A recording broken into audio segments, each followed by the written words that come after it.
Okay, we're very fortunate this afternoon to have Jeff Epstein as our lunchtime speaker. If everybody could give us your attention.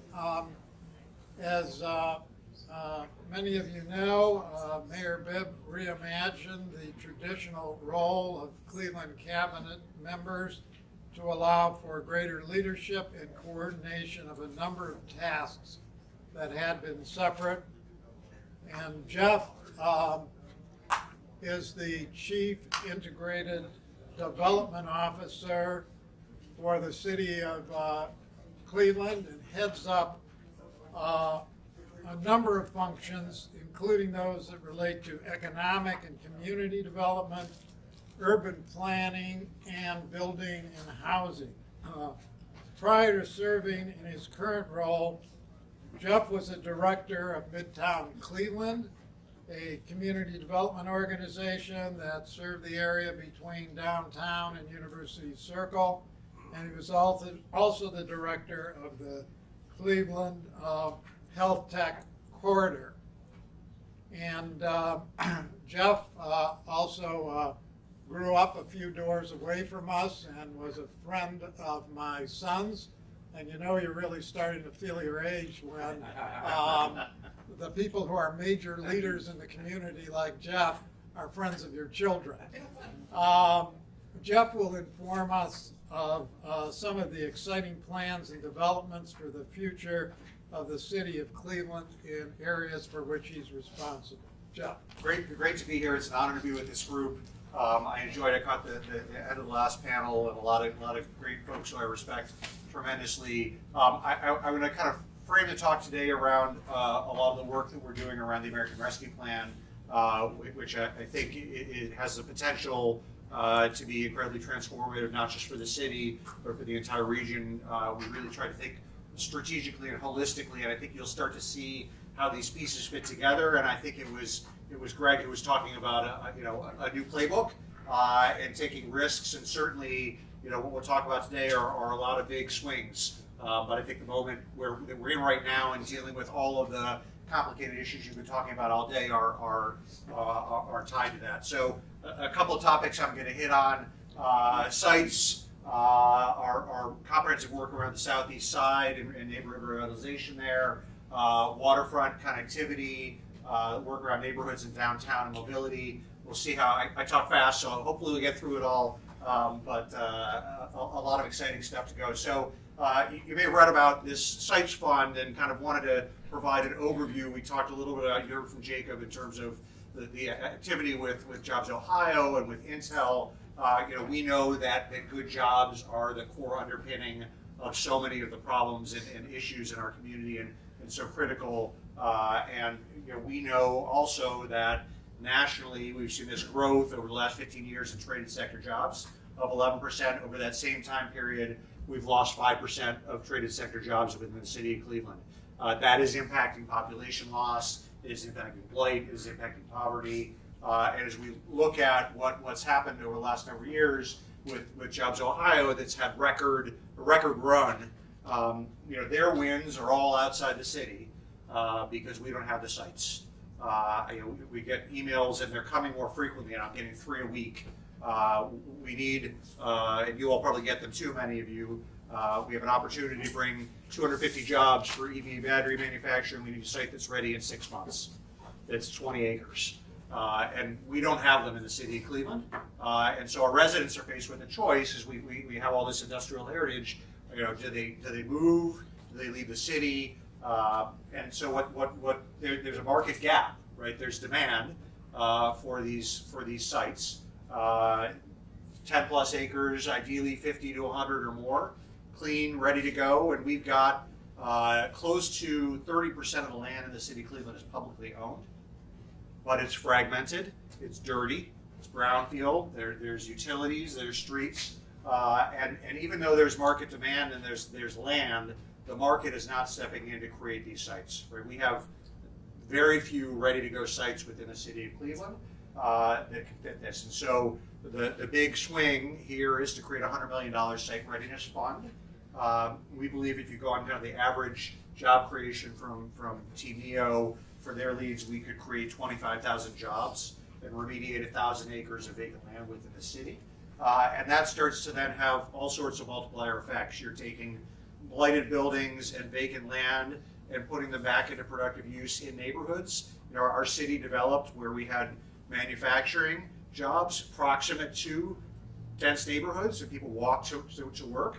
And that is having a drag effect on neighborhoods right now where you've got these blighted factories. So that has a big benefit. And we also think there's money to be made here that can turn back into community wealth. This is not a market return, but over a long time, if we have $100 million that's patient, we believe that the bulk of that capital is going to come back to the city. So we are passed through City Council a $50 million allocation of our rescue plan dollars.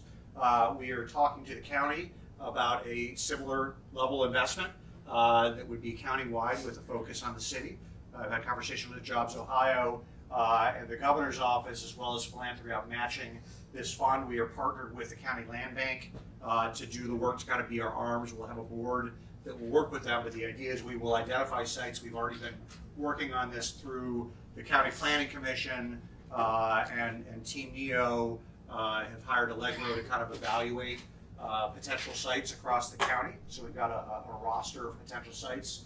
We'll work with the land bank to get those cleaned up, to acquire land we may need to acquire, get them as close to greenfields as we can, and then put them out working with local community for development. We've got a series of parameters in terms of the type of use that we want to see here. We don't want to spend $5 million to clean up 20 acres and then have 30 jobs in a warehouse. So job density, job quality are all critical factors as we make decisions, but we'll be in a, when you've got site control, you've got the opportunity and we've got patient money. So we can afford to be picky, but we'll then be in a place where we can compete for those Team NEO leads, where we can bring jobs back into the city, revitalize our neighborhoods, and the returns here are not just those financial returns from development rights and ground leases, and our intent is to lease out wherever we can, but jobs and reduce blight and transforming our neighborhood. This, I think, is one of the biggest things that we could do. We've been very focused, I think, as a city on real estate development, and not that real estate development isn't important, but we've got to be far more focused on traded sector job growth as a way to rebuild our city, rebuild our population. Part of this obviously is Opportunity Corridor, which we've been working on for a number of years. We've got some sites that are close but not quite there. A couple projects underway, the cold storage project with Orlando. But we are very much kind of thinking about, all right, what is the targeted industry mix on Opportunity Corridor? How do we then think about that across the cities? We look at the sites fund. And we are in the midst now of really working to advance and get more development on Opportunity Corridor. We're hiring a dedicated project manager. We've been doing a lot of community engagement with residents about what are the types of jobs, what are the types of things you want to see here, how can we make sure that these pieces, that the development comes. We're moving to RFP a number of sites, and you saw that we made an announcement to move the police headquarters to rehab an existing building. That frees up a highly desirable site on Opportunity Corridor that we think we can bring in jobs. So sites has been a huge focus for us. You know, the other side of sites, as we think about if we're successful in the sites fund, we've created jobs, and we're successful on Opportunity Corridor, these neighborhoods in the southeast side, Lee Harvard, Union Miles, Mount Pleasant, they could once again be kind of the bedroom communities to this industry within the city of Cleveland. And these are neighborhoods that are incredible neighborhoods in terms of their assets and their strengths and the pride of their people, but they have also been ignored and disinvested. And as you look at the redlining maps of the city of Cleveland, you see the red on the entire east side. The map on the right is from Holton Wise. Same redlining that they're doing today, and it's leading to disinvestment. And so we have kind of tried to think about, all right, what are the drivers of disinvestment? And this is probably no different than disinvestment drivers in many of your communities. But what we've had a focused effort with a cross-sector team. Where is the right entry point to start reversing disinvestment in the southeast side? and we focused on this idea of disinvestment. How do we make the investments as a public sector with community, with partners to start to bring private investment back into these neighborhoods and create these safe, equitable, and vibrant neighborhoods of choice. And so the three areas that we've chosen to start in, one is around blight and deterioration. It's a critical piece of what residents are dealing with on a daily basis, and I'll talk a minute about how we're focusing this. Quality housing and home ownership, as well as changing the narrative about the Southeast Side, getting people to want to move back and think about the positive things that are going. So we have taken a very data-driven approach to how we're doing this. This is a map the County Land Bank put together, which shows parcel ownership. Many of you have seen these maps. I'm sure the Land Bank has done them for many of you. And we are going to focus in these broader neighborhoods, but in 5 microgeographies in these neighborhoods where there is a commercial corridor, there's a high concentration of publicly owned land, there's a school, and there are assets. These corridors are also transit corridors where we're going to try to target and focus our efforts. And they also, as we've done work at the city to identify what we call the 15-minute city index. This is an index that looks at the amenities that you can walk to, like a library, school, work, grocery store, and the concentration of those amenities where you could walk or take a transit ride within 15 minutes. The brighter the colors, the heavier it is. Lee Harvard, the intersection of Lee and Harvard is actually one of the strongest 15-minute city intersections in the entire city. It doesn't feel that way from a walkability standpoint, but it has the assets there. So the strategy now is how do we leverage all of the city?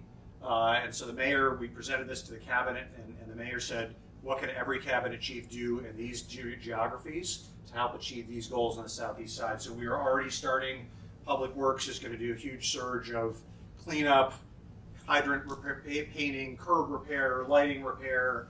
We passed some ordinance for Habitat for Humanity to do some construction.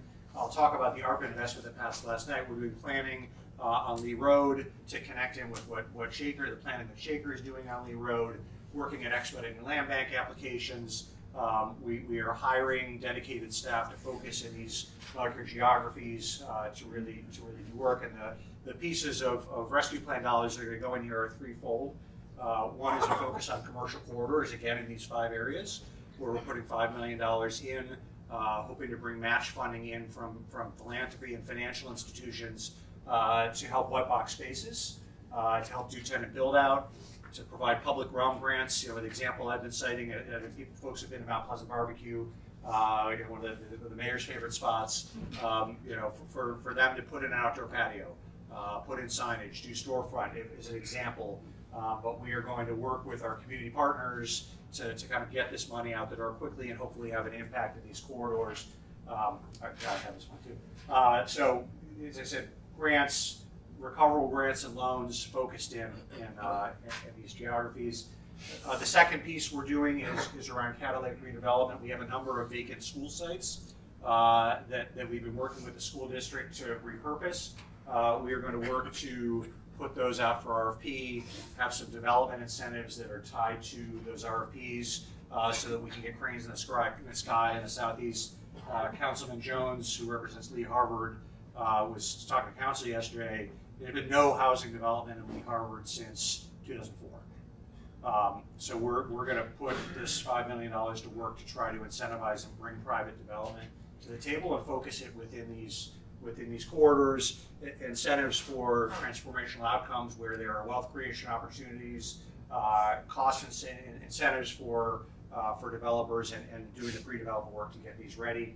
The third piece that we're working on is home repair and rehab. Again, the idea of blight and inspiring residents to invest in their homes. So we're going to have a targeted pool of money for home repair and forgivable loans in these targeted in these 5 geographies. We are also looking at how we can try to prevent homes from going through and getting into demo. So we're working with the Land Bank and the county on the state forfeiture list. We just completed, thanks to the partnership with Western Reserve Land Conservancy, the door-to-door property survey of every parcel in the city. They were all graded on an A to F scale. We've cross-referenced that list against the microgeographies, against the southeast side, and the state forfeiture list, and we've identified a number of homes that are A's, B's, or C's that are in forfeiture. we're going to work with a partner to get some of this money out the door to get those homes rehabbed. So again, targeted focus, and we think that collectively doing all of this, applying all the force of the city, working with community, will start to then create additional momentum in the southeast side for growth. Going fast, a lot of stuff. So that's some of the neighborhood, and I think the other thing I'll say about Southeast, I think we view this as a potential model that we can replicate across the east side.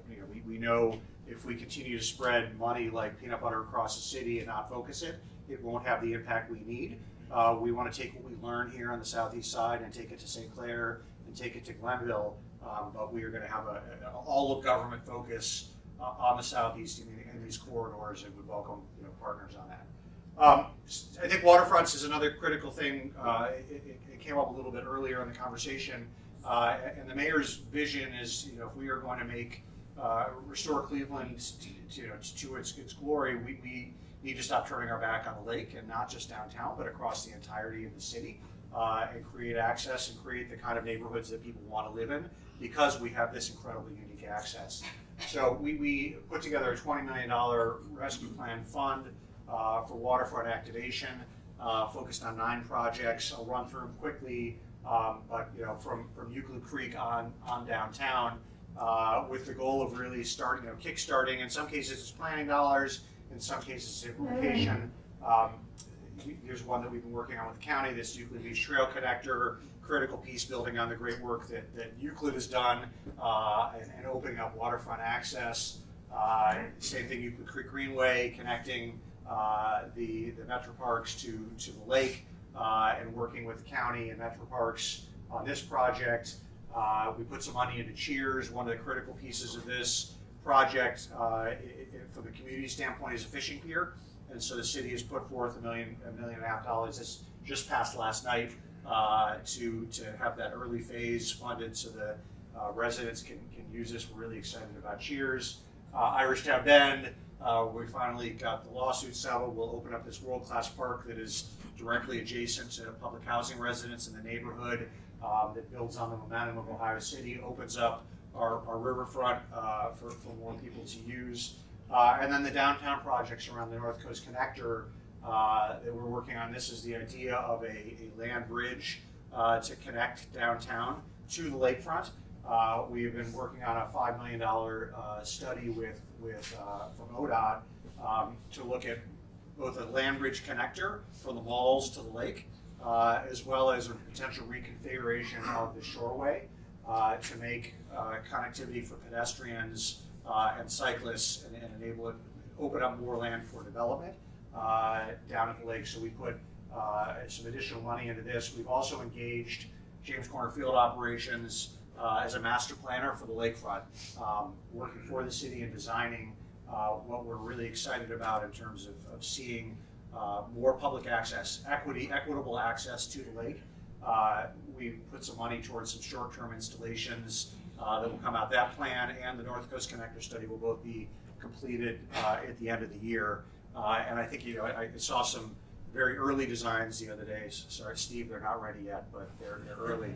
But I got incredibly excited about think about this huge swath of land north of Brown Stadium that is totally inaccessible, and the ability to kind of walk out my office at City Hall, walk across the land bridge to the lake, to touch the lake, to be in a park on the lake, is an asset and amenity to help bring people back downtown, for visitors to experience, and I'm really fired up about it. Part of doing that, we've started we're going to start a Lakefront Development Authority, independent development authority modeled on best practices across the country for how to get these complex projects done. We've got, the port and the Metro Parks and the Rock Hall and the Science Center and the Browns and the county and NOACA, all these complex stakeholders here to manage.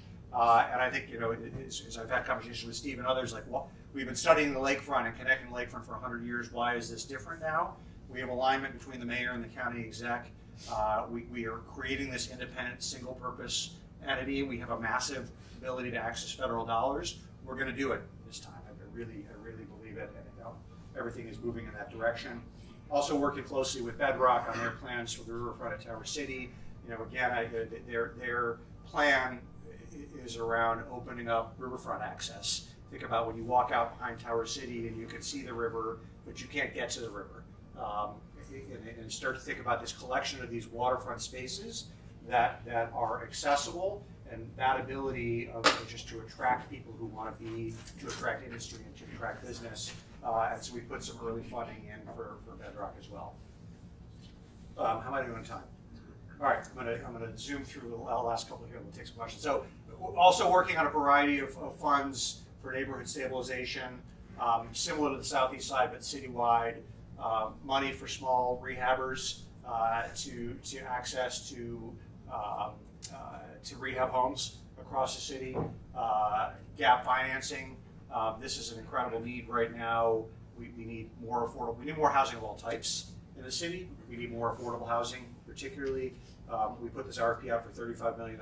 We got 92 applications for $175 million of need. It's a tough development climate right now with interest rates and construction costs, but we're awarding a cross-section of projects across the city with some gap financing. We are also working, and we have an RFP on the street right now to help provide credit enhancement for minority contractors, as well as TA. One of the issues we have seen with MBEs is the kind of lack of ability to have credit to be able to flow their deals. So we're putting some money before that. I think this is a big push around workforce development, equity, MBEs, as we talk about community benefits, and we realize as a public sector we've got a lead, and then we've got a home repair fund of $10 million is going out too. A couple pieces of legislation, and I think I would stop after these and I'll take questions, but pay to stay we passed, county just introduced it, critical tenant rights piece, but the stuff I'm more excited about is going to come this fall. Our housing director, Sally Martin O'Toole, is working on a raft of legislation that will make it easier for us to do code enforcement, model on stuff she's done in South Euclid. One of the pieces we've already done without legislation, it was a little below the radar on the news this week, but we had an apartment building near Shaker Square that hadn't had the elevator in service, an 8-story building for better part of 9 months. Out-of-town property owner, we've been threatening them. We finally said, we're gonna go in and fix it and send you the bill. And what do you know? They found the money to fix the elevator the next day. This is a power the city's had. We've never used it. And so we're now putting some money aside to be able to use that more aggressively. And we are looking at ways to increase the costs on irresponsible property owners and out-of-town property owners who are sitting on property in the city. So all of this is coming.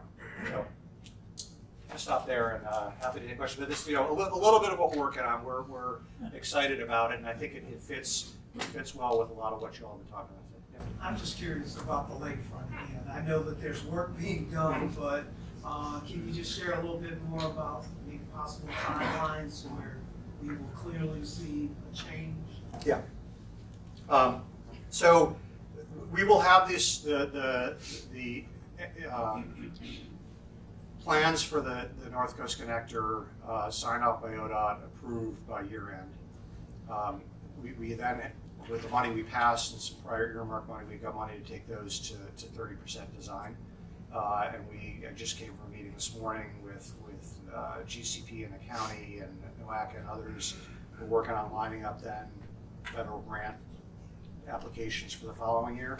So that land bridge is probably a couple years out, but this authority will be stood up this summer, and I think they will start as well focusing full time on fundraising. It's going to be stages, right? There's the connector, there's the master plan, there's whatever happens with the stadium deal. The Rock Hall expansion is funded and approved, and that will start probably first. So we're eager to get going, and I know Bert came up earlier. I'll just answer that one too while we're at it. So we're about to commence a study to look at the economic impact potentially of closing Bert, but I view that as a down the road. So long answer to your short question, it's still a couple years from seeing anything, but the short-term activation stuff could happen next year. Yeah.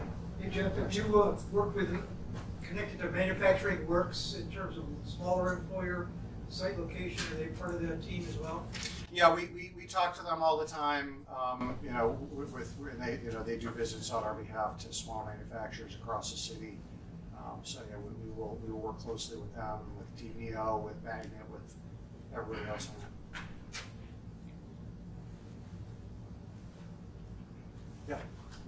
Given the mayor's past with nonprofits, are there any plans to work more closely with the nonprofits in town, like Vibrant Neo, like Team Neo, like all of the so many organizations? Yeah. So I came from a nonprofit. I believe there is too much work to be done just within City Hall. We need to work and rely on partners, and we're working with partners on all this. You know, so we're you know, Team Neo has been a critical partner in the Sites Fund and Opportunity Corridor. Neighborhood Progress has been a critical partner in all the work in the Southeast. So yeah, I mean, I think absolutely we need to work and partner with nonprofits to expand our capacity and our ability to kind of particularly reach and touch residents and neighborhoods. Jeff, I thought I would ask Steve Wood with the Plain Dealer. I thought I would just take this opportunity to ask your response to the issue with the Bedrock proposal at 3.5 million square feet that's being planned, and the working number of maybe 1 million square feet on the lakefront. 4.5 million square feet is the equivalent of 3 key towers.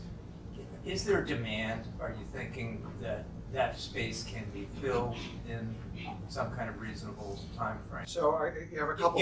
Given that the public has to front end the infrastructure. So I guess a couple thoughts on that. One is I think we're talking on these projects in 10 and 20 year time horizons in terms of the development of that much space. I think there continues to be demand for housing downtown, and that doesn't seem to be satiating at all.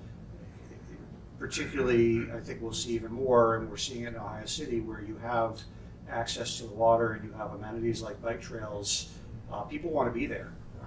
People are going to want to be in the city, and in both of those cases, we are talking about development projects that are going to open up space that we don't have today. We don't have office space or really housing that has direct touch to the water in the city of Cleveland.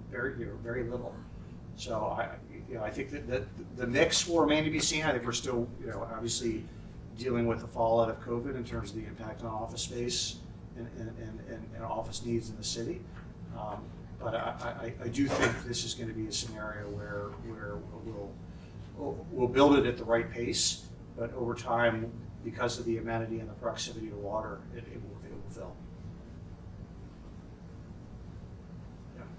Jeff, a couple of questions. One, we hear that even though we didn't get the Intel project here in northeastern Ohio, that it's helpful to Cleveland and the region. I wanted to get your comment on that and other projects that we may not get right here, but that are in some proximity to our area and to Cleveland.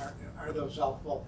And then a question I get asked all the time: how are things going at Shaker Square? So on Intel, yeah, I think it's hugely helpful. I'd be lying if I didn't say, like, I went down to that. Mayor and I went down to the ribbon cutting or the groundbreaking, and we looked at each other. It was like, we got to get one of these here. We want one here. Obviously, we don't have 5,000 acres, but I attribute the increase in opportunities that we're getting for EV battery, all these different kind of semiconductor related industries to Intel. I think it's one of the reasons why we're so bullish on the Sites Fund, is the ability to kind of capitalize on being in close proximity to Intel, and I think adding that kind of labor pool and labor force that they're doing in terms of training, even in Northeast Ohio, is important. The square is as many of you know, the city put together $12 million in financing to enable Burton Belcar and Neighborhood Progress to buy Shaker Square out of receivership. They are close to implementing plans to do some improvements, visible improvements in terms of awnings and roofs and things like that. and are working on, I mean, they're working on more plans to re-tenant it. Retail overall is challenged right now, but we continue to believe that the square is an absolutely critical, entry gateway point into the city and in the southeast side, and feel good about the partners that are going to be working to help bring it back. Great. Okay, Hunter?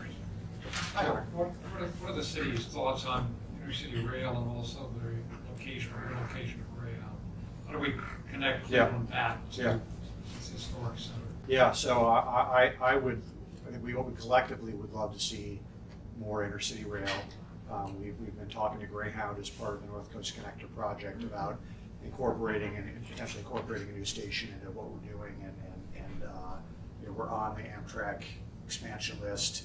I think there's been some discussion about whether the state prioritizes the north-south more than the east-west, but I think the city would love to see more. We've also been talking to Greyhound.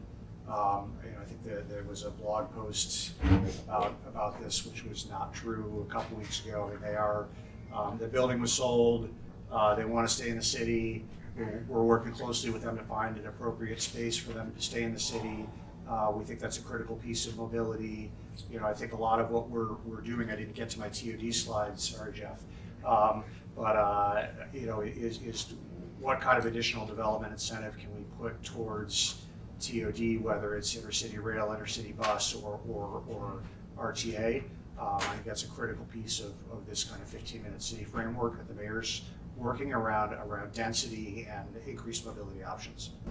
One of the things to think about it, the Vibrant Neo framework is better connection between downtown Cleveland and downtown Akron. Yeah. Right now you can go one way, but you can't go the other. Yeah. So really trying to see how the region pulls together with transportation as a key part of it. Mm-hmm. Yeah, interesting thing to think about, absolutely. Great. Okay, well, thank you, Jeff. It's my pleasure to introduce Kirby Date, who will be the moderator for this panel. Kirby is a senior fellow at Levin College.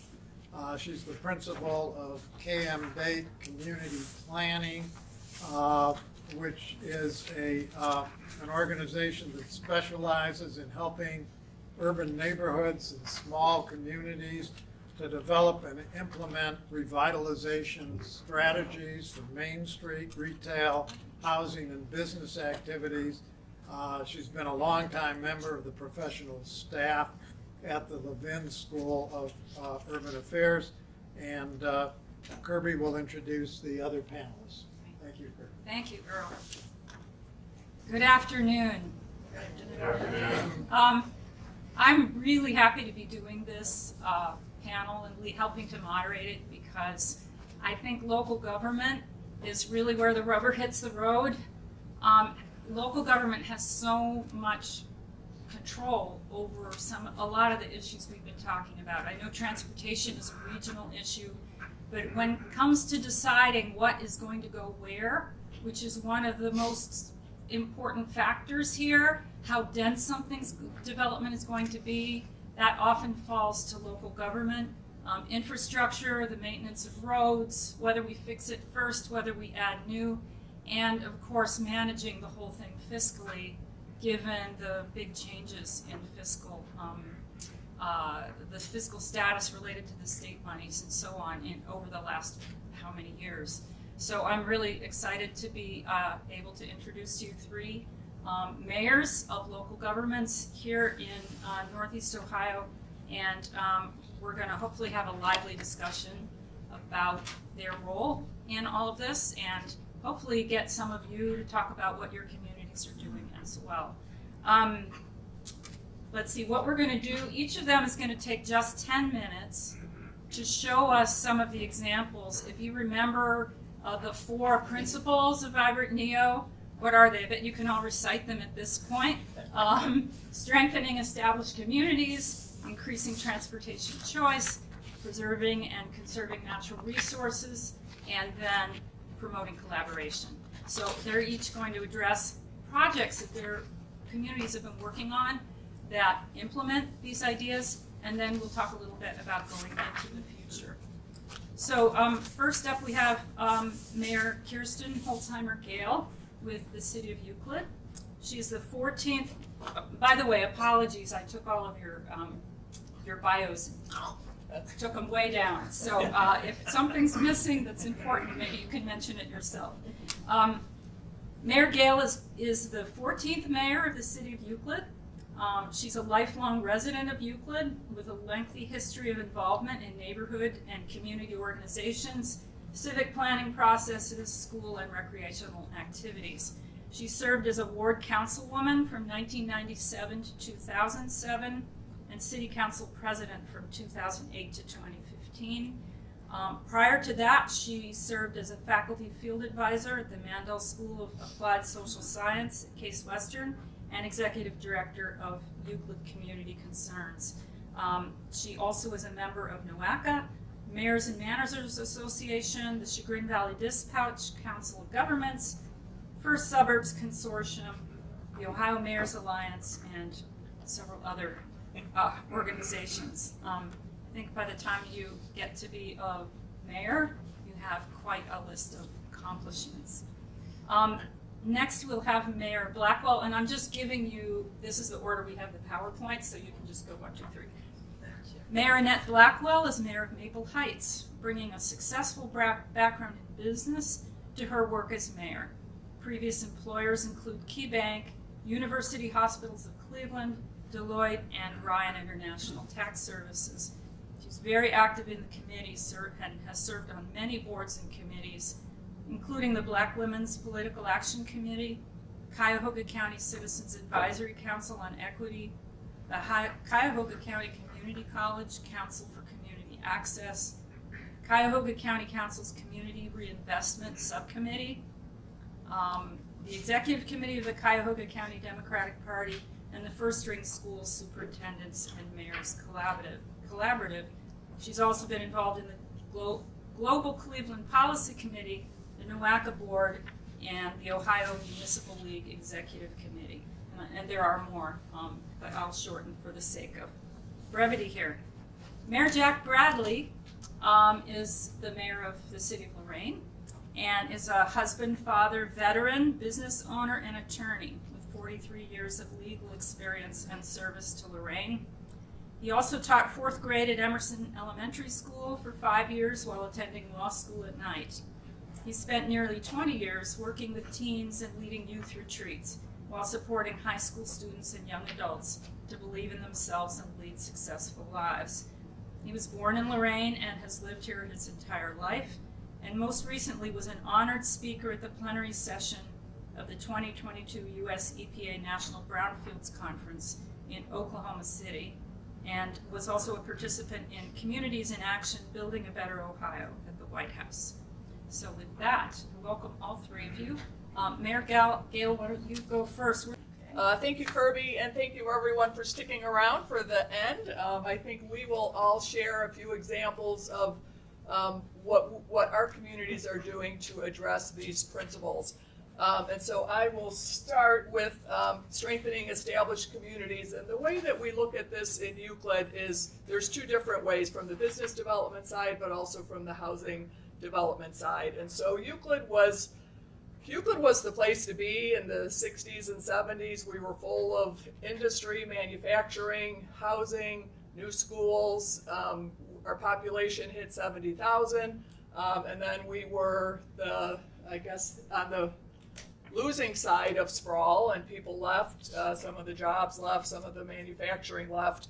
And so we were left, our population declined until the last census. We actually went up from 2010 to 2020, and we've also seen jobs grow. And so what I think some of those things, some of the examples I'm going to talk about hit those areas. So some of our older manufacturing sites, we have FOG, which is purchased Bluestone and developed Bluestone Business Park. That was one of the old Chase Brass. PMX, it was sitting vacant. That was cleaned up through Job Ready site cleanup, partnerships with the county, the state, Team Neo, the city, everybody who, you'll hear a trend through all of our projects that it takes everybody, and it takes layering multiple grants and funding sources to do site was cleaned up, they came in, purchased, they have now 6 buildings. They're planning their 7th, which should be the final site, final building on their site this year. In the middle is the former Euclid Square Mall. Actually, it was originally a Chase Brass factory. Then that was cleaned up, turned into Euclid Square Mall. When I became mayor, Euclid Square Mall was empty, deteriorated. That was torn down, cleaned up, and now home to an Amazon fulfillment center that employs more than 3,000 people. On the other end is an old General Electric tungsten light bulb factory that 5 years ago closed. Was sitting, or actually probably more than that, 6 years ago. That has just been now cleaned up. They're in the middle of still finishing that up. Weston purchased it with state brownfield, $4.5 million in state brownfield cleanup. Has been torn down, being cleaned up, and their plan is to build a 425,000 square foot advanced manufacturing facility. Why those are important is job space, tax dollars, but it also brings confidence for other businesses to invest. And so over that time frame, we've seen Lincoln Electric expand 3 times. We've seen Hosemaster, a local manufacturing company, expand 3 or 4 times. Eaton has come into the city, expanded again. American Punch, BWXT, Keene Building. And in many of those cases, was existing manufacturing space that has been adaptively reused. So a win on a number of occasions. The other thing I'll just point to quickly is somebody mentioned earlier, the private investment, public investment bringing private investment. So when we've been involved with street repair projects or putting in infrastructure, what we've seen follow that is storefront renovation projects, new businesses coming in. And so it is important, and what our role in many of these projects was to help with some of the streets expanding or fixing them up around the site. So really important to not abandon manufacturing sites in existing communities. From the housing side, we have done kind of the combination of all of them. We've definitely worked in partnership with the County Land Bank to do demolitions throughout the community of abandoned homes. We've also done demolition of larger sites, so a former St. Robert's Church and school property, former Chevy car site on 185th Street. Those both offer 5 to 6 acres available for future development. We've seen over the last 3 years roughly 27 new homes built on land bank lots, mostly single, but we do have one former elementary school that has 15 homes. The advantage that the 2 other larger sites bring, the St. Roberts or the Chevy site, are working with the County Planning Commission. We've been looking at our zoning, updating our zoning code, looking at transit-oriented development and mixed-use development of how do we not just go to the let's build 15 new single-family homes, how do we look at the type of housing that is more attractive today and adds more density and more vibrancy to the community. Because of the targeted demolition, the new homes, and again, a kind of an emphasis on code enforcement and updating our policies and procedures in the housing department, we have seen our housing values go up 11 years in a row. So we're excited about some of the future opportunities, but see, that each of those areas are important as we think about it. When we think of preserve and protect our natural resources, it was mentioned already, but for us it really was capitalizing on our lakefront. So we, over the last 10 years, really have been working systematically at investing in our waterfront. What was eroding away was mostly private property. We now have a 3/4 mile multi-purpose trail that included erosion control along the lake and opening public access to the community to enjoy that. We're working on our next phase, which is the eastern end of that project, to complete another park there, which would make it accessible from the eastern end, but also long-term plans we're still working on funding for is a beach house similar to the one at Edgewater that would include a restaurant, public restrooms, watercraft rental or storage facilities. So we really took the approach that, what makes Euclid unique is our waterfront. What can we do to attract people back to a community that they have left, is we really focused on the waterfront plan. We also are, thrilled with the partnership with the Metro Parks. They have invested in Euclid Creek Reservation, which is in Euclid, and we're thrilled about the connection and the work that's happening to connect Euclid Creek to Euclid Beach, because that's Cleveland-Euclid border, but that definitely will impact and help us add to the vibrancy of our community. And again, that's what makes your community unique, is some of that vibrancy, and we really have focused on improving our public park space. We've done a major retool of most of our playgrounds over the last 5 years, working on creating new trails, walking paths, things that connect people within the community. When we also think about preserve and protect our natural resources, we've made a conscious effort to work on sustainability.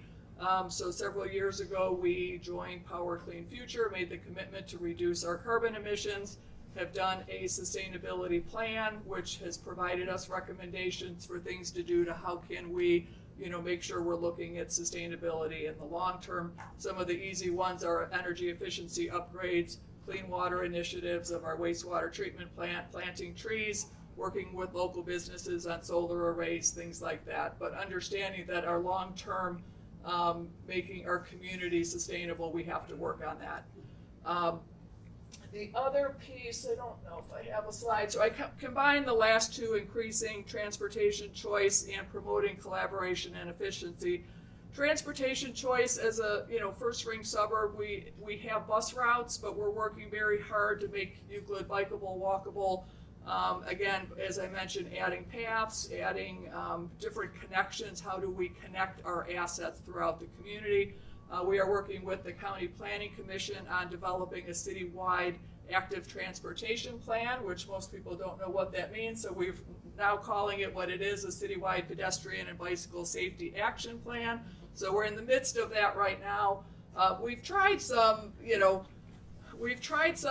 interventions like pedestrian crosswalk, pedestrian islands, adding planters, things like that. And I will say it's, change is hard for many of the people in our community. They don't understand it. It slows traffic down. We said that's the purpose. So we're struggling with some of that, but we're step by step trying to make some of those changes to encourage people to be able to safely walk and bike and get out and get to know your neighbors. From the collaboration and efficiency side, I want to highlight too that I think when we talk about, a regional government potentially, and the challenge, I do agree there's a challenge with merging, right? That's a long-term thing. The best thing I think we can do is try some of these things and demonstrate to our residents in the community that they work, and that it won't impact your life negatively necessarily. So we're part of Chagrin Valley Dispatch. We joined in 2015. We were not one of the early ones, but it started with 8 communities on the east side coming together for a joint dispatch for police and fire. It's grown now to 3 centers, one in Bedford, one in Brecksville, and one in Cleveland Heights, that serves 33 agencies and answers more than 600,000 calls, CAD calls. I've found it to be very beneficial from Euclid's perspective. I believe we are the largest number of calls received. I know that's not a distinction I want to have, but it's proven to be, from our perspective, I don't know that it's necessary. It's hard to say if it's saved us money. It's definitely saved us from the standpoint of not having to invest in the infrastructure, the technology, the staffing. But I do know it's maintained our costs, and it's provided us better service, and it's provided us better connectivity. And then RETA, we were a late joiner to RETA. RETA is the Regional Income Tax Agency, and we don't often think about that as a regional service, but we had our own tax department for a number of years. We joined in 2021, and since that time allowed us to modernize our collection, do e-filing. We've seen our collections increase, and we've seen the cost decrease in terms of collections. So just one example, in 2021, the average administrative overhead cost for RETA was 1.33. This year, or in 2022, it was reduced to 1.15.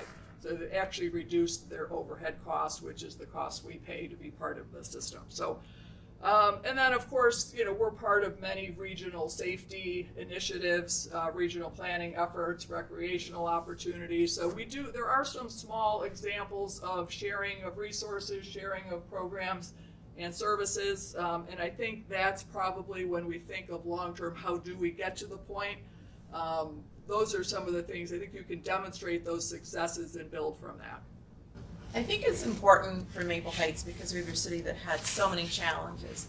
We are when people leave Union Miles, they leave Glenville, they leave Mount Pleasant, they move to Maple Heights. And so everything that you've seen in those communities that the previous presenter shared is in Maple Heights. I am a product of Glenville. We moved from the Glenville area in 1996 to Maple Heights.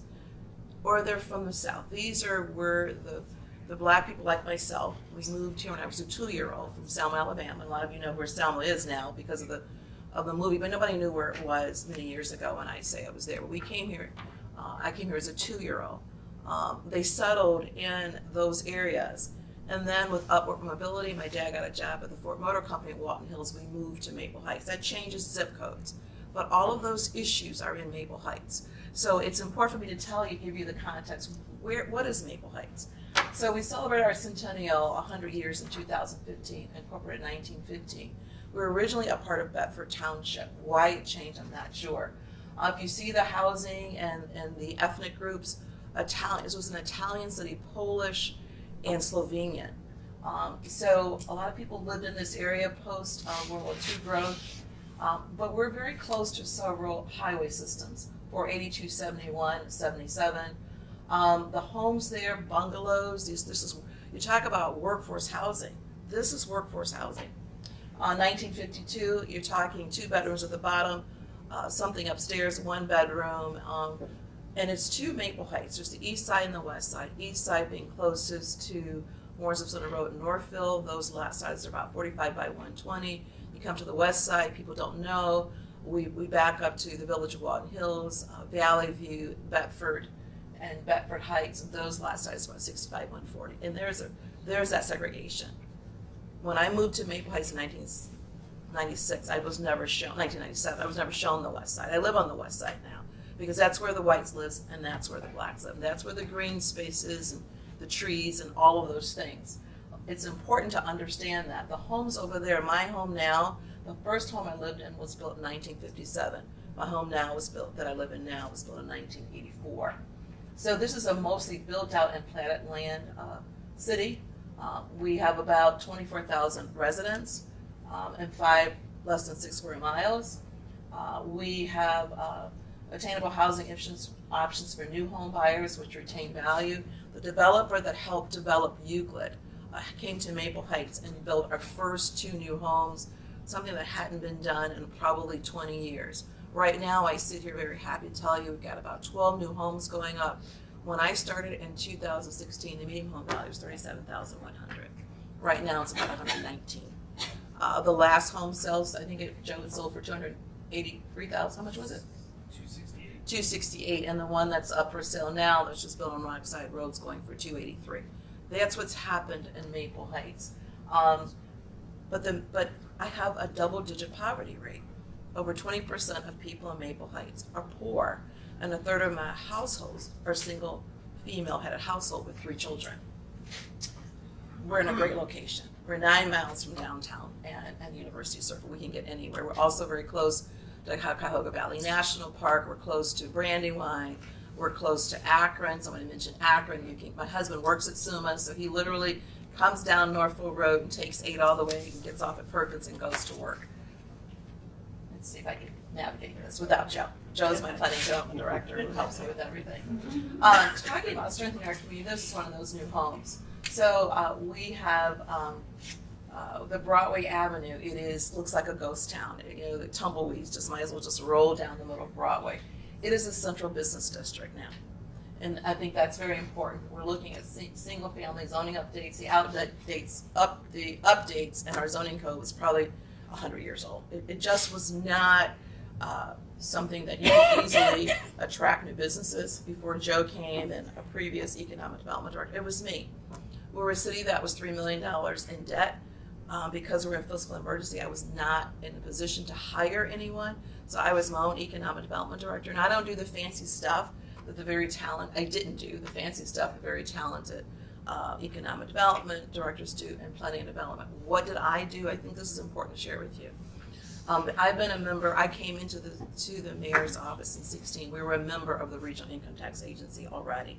So I took, and because I came from a tax background, but a property tax background, I understood it pretty well, what the sources of revenue are.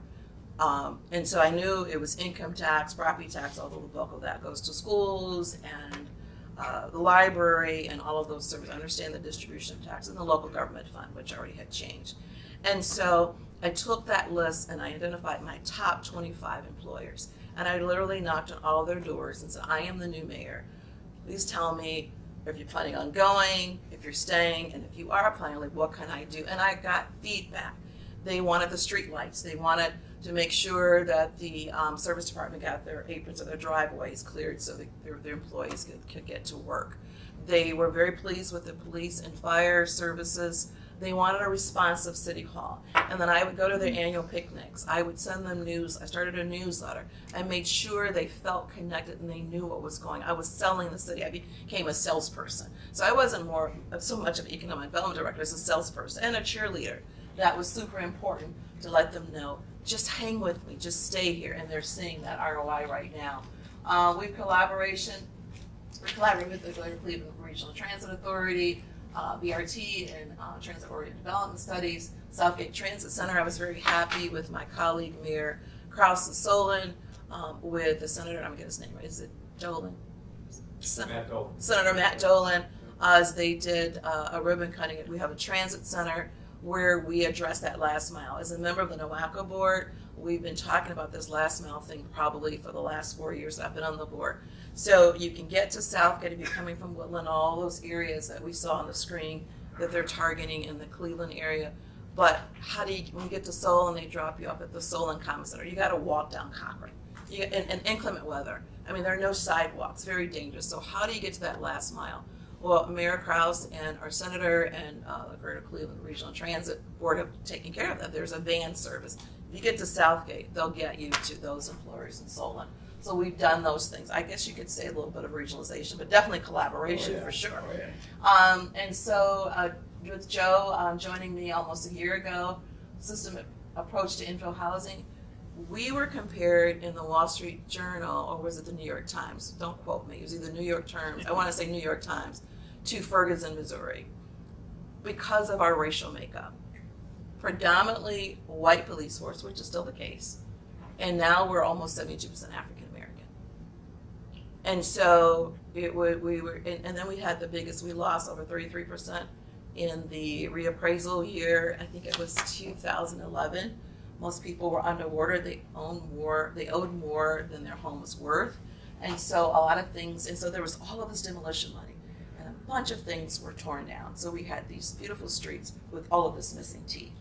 And so we have all of these torn down homes, and I'm glad to hear. And then maybe 3 years ago, it changed to not tearing everything down. We've had good bones taking a look at it. So we are really enjoying infill housing. And I want to just demonstrate a story because I think it's important to step away from the slides a little bit for me, because I just present it differently, to share the story. We were selling lots for $100 just to get rid of them.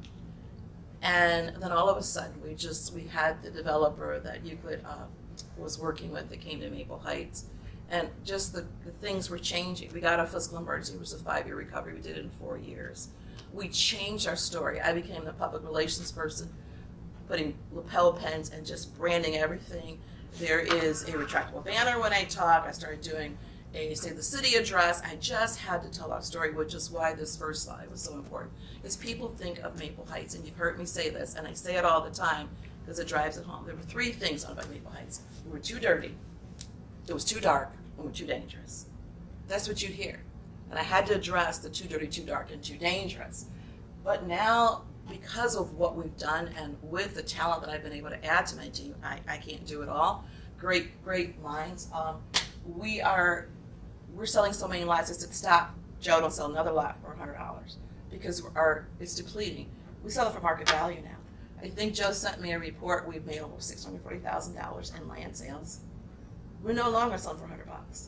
And people say, well, I want 15 lots. I cap them at 3 because what I don't want is you to buy 15 lots and 3 years later, there's a basement here, but this isn't done. So I'm very hands-on with how we address this infill housing. Super excited. Last Friday, I was at a hard hat tour, a senior townhome, 53 units, built by Pearl. It's going to be managed by Jennings. It will be open end of this year, and the waiting list is already exhausted. We need to build another one. There are a lot of small and large business supports. We did a small business Saturday, something I've been trying to do for a while. I went and personally went to all the businesses. We have a small business directory. Joe just shared with me, we finally have a new Chamber of Commerce, the one we had before, with 3 other cities just fell apart for all the wrong reasons. And now we're going to be joining another Chamber of Commerce. I think that's super important. Happy to do that. That's some more support, and those business leaders can interact. We had our first bike lane added in 2019, on my birthday, by the way, at Dunham Road. It is the park that sits between Maple Heights and Valley View. The road is Schreiber Road. Quite a bit of land there. It's a metro park. It's part of the Bedford Park Reservation. So, and we lease it for $1 to the metro parks like you. Not a lakefront, but some great space there. And then I brought summer music in the park back. We have about 300 people come out to the park at Stafford Park. And when you're in fiscal emergency, you can't pay for it. Coming from a corporate background, we have corporate sponsors. NOPEC is our lead sponsor, Home Depot, the new Arthur Treachers. We have really, what I did was just really take a look at University Circles, Music in the Park, and those same artists come to Maple Heights. Second Tuesday of the month. They're usually not playing anywhere on Tuesdays, so we had a good turnout, and it brings some diversity. You know, blacks are there, but then there are also whites and Italians and those other ethnic groups that have been there that aren't going anywhere. So it's a way to just celebrate our community in our largest park. We also just were awarded the Storybook Trail. Went down to the governor's office maybe 2 years ago, met First Lady DeWine, who was telling me all about the Imagination Library, and I should get this trail. And so I said, okay, send me the information. So she gave me all the information, Storybook Trail, through the Ohio Department of Natural Resources. We will be placing in about 8 weeks in Stafford Park the Storybook Trail. We work with our local library manager, helped us pick some books, and so we're happy to do that. Baseball fields, Maple Heights was known for all of the baseball. Well, a lot of African-American kids don't play baseball. They play basketball. The tennis courts, now my husband and daughter play tennis, but tennis courts, they don't play tennis. So those things were taken out, so we've replaced it with I think it's a 25 station fitness trail for people that want to come and work out at the park. So let's see. Natural resource and collaboration, I've kind of gone off the slides, but I think you're rolling with me if you can follow and fit it in one of these categories, right? I talked about investing in system. The other things, we had split rail fence signage. Hoo-hee-ha, right? I'm telling you, this wood it's just kind of put in slats and it's old and you can't read it. And I said, Joe, I can't stand it. So last week, new signage is going up all over the city. No more split rail fencing. We have passed that stage. Aluminum signing, our logo prominently displayed, the maple leaf, which goes and really complements the tree canopy grant that we got. So trees are all up and down the streets. Already Maple Heights, we got some more trees. And so we got new signage going up. We talked about the arrangement with the Metro Parks, which helps us connect to the National Park. On Dunham Road, we got bike trails. We have LED lighting. There's an agreement with First Energy to agree to do us deal with the too dark. So on several main streets, it's all new LED lighting. And then the agreement with First Energy, if a light goes out or it's replaced with LED lights. So the city's very, very bright. Ride down Broadway, you'll need sunglasses. It's so bright. We are also a Power Clean Future Ohio. We have initiatives with Garfield Heights, my colleagues, so we do a lot of things together. We're revitalizing our underperforming auto-centric shopping plaza. We put a moratorium, no more used car lots on Broadway. That's not the highest and best use. Using an appraisal term, it's not the highest and best use of your commercial corridor car lots. Absolutely not. So we're really dealing with that. We talked about reforestation, municipal operations efficiencies. I've got a great story. We have an elevator. We have an elevator in City Hall. We've never had an elevator. I had a meniscus tear last year. I had to hobble up the steps because we don't have an elevator. Our council president's in a wheelchair. He'd never been to the second floor. The mayor's office on the second floor.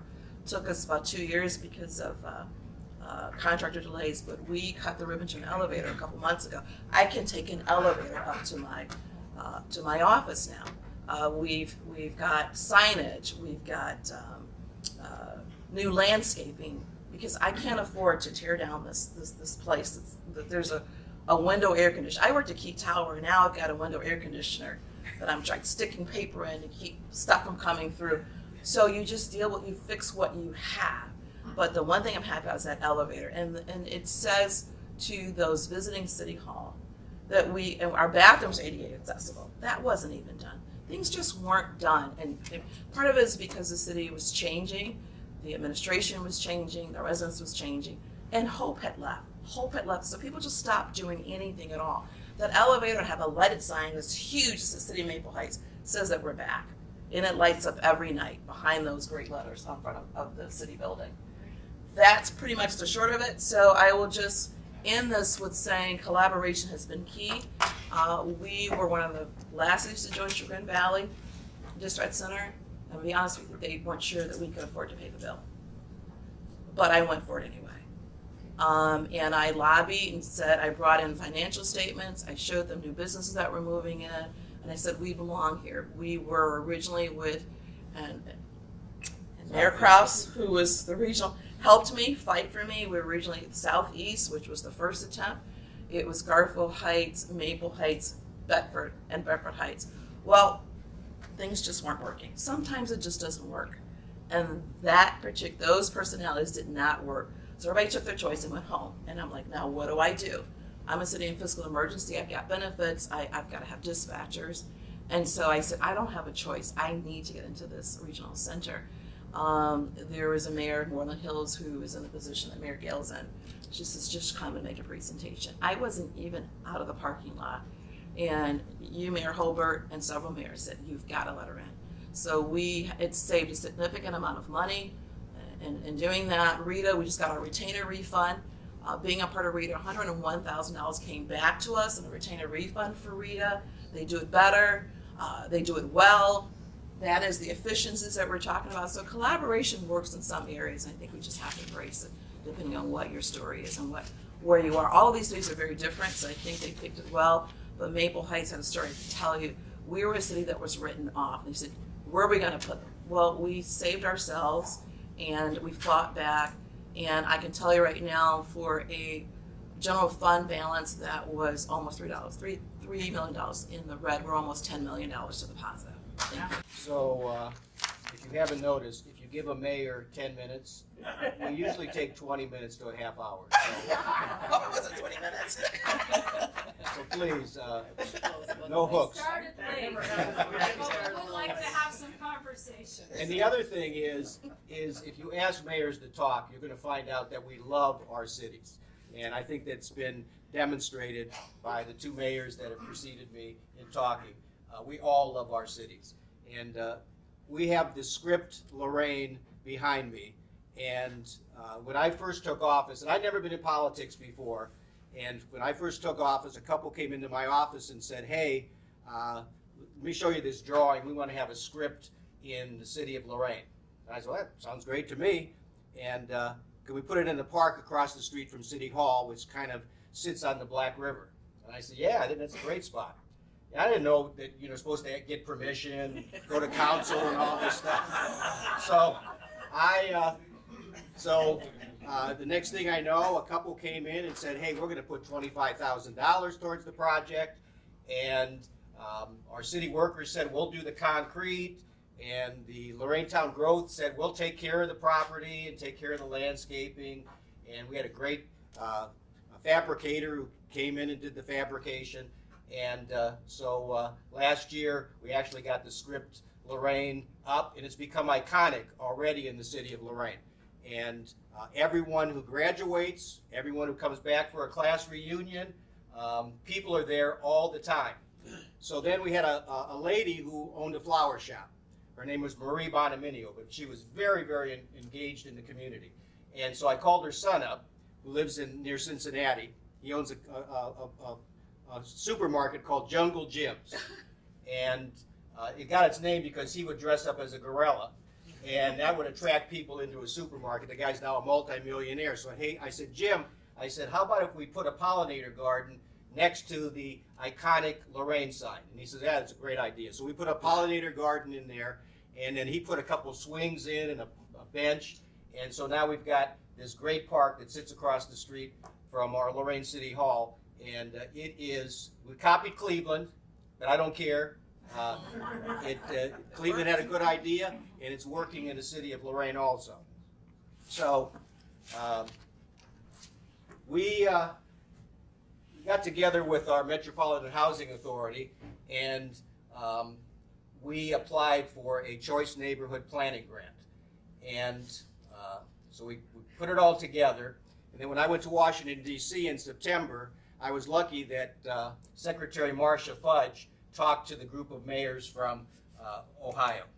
And I told our Building, Housing, and Planning Department, get me a one-page synopsis of the Choice Neighborhoods grant, because if I see Marcia Fudge, I am going to put this in her hand.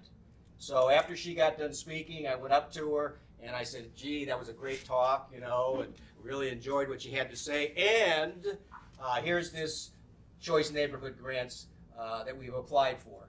And in December 22nd, we got notice that we were one of 9 cities in the United States that got this Choice Neighborhood grant. It's $500,000, and it's in an area of Lorraine called South Lorraine, which is right across from where the steel plants were in Lorraine, which are closed now for the most part. And so if we're successful in getting this Choice Neighborhood grant, it's up to $50 million. It will transform that area of the city of Lorraine. And we are a low, moderate income community. We have 65,000 people, but this is going to be a game changer if we get it. And I have a lady on our Metropolitan Housing Authority, her name is Judy Carlin, and she got a Choice Neighborhood Planning Grant for Omaha, Nebraska. So we've got, I think, a heads up, and hopefully next time I talk to you guys, maybe we'll have $30 to $50 million. Because we're a steel town, we had this pellet terminal in the city of Lorraine. It's right at the mouth of Lake Erie and the Black River. And they used to bring in the ore boats, dump these pellet terminals there, pellets there, and then use it for steel production. Well, they left town a number of years ago, and so what we ended up with is a brownfield. So we applied for brownfield grants. We got $4 million from the state of Ohio. We got another $1 million from the federal government, and we're going to clean up this pellet terminal. We put out requests for proposals with our Port Authority, and we've got 3 developers who are interested in developing this particular property. And we're going to be interviewing them in mid-June, and hopefully we're going to transform this brownfield into a mixed-use development right on the Black River and Lake Erie. So I think this is a wonderful development. We don't have any public transportation, not only in the city of Lorraine, we don't have any public transportation in Lorain County. And in the city of Lorraine, 9% of our population don't even have a car. And 43% only have 1 car. So this is a $7 million grant. So I told our engineering department, man, this sounds great, let's go for it. We had an intern who kind of developed 5 routes so we can get 5 buses. All the routes will kind of end up in downtown Lorraine, kind of bring people to the lake, and we're going to get them to the hospitals, to the shopping, to the places where they should be going in the city of Lorraine. The day before the grant was due, engineering comes up to my office and says, guess what? The city can't apply for this grant. It has to go through the county. I said, oh boy. Well, I'm a Democrat. 3 county commissioners are Republicans, and the history has been Republicans and Democrats don't work together. But I don't care about party. I just care about trying to get things done, because that's what you're supposed to do as a mayor, right? So I called up one of the commissioners, and I said, "Hey, Commissioner, what are you doing?" He said, "I'm not working today." I said, "Well, can you meet me at City Hall at 11 o'clock? I want to talk to you about a grant that we're going to apply for, but we need your help." So he says, "Yeah, I'll come down there." So he comes down to City Hall. I didn't sit him down. We stood up with the engineering department and we explained this grant. He says, "Oh boy," he says, "you're going to get me in trouble because we have a county transportation authority, but really we know they're not doing anything." And he said, "But I don't know if I can get this through or not." I said, "Well, hey, take the paperwork, give it your best shot." And 4:30 that afternoon, he said, "I talked to the other 2 county commissioners. We're signing the papers. We're going to submit the grant for the city of Lorraine." So that's what you have to do. You got to work together. Collaboration does work if you work together. So our Black River was not as bad as the Cuyahoga River. We never caught on fire, but it was bad. And our wildlife was gone. Fish life was gone.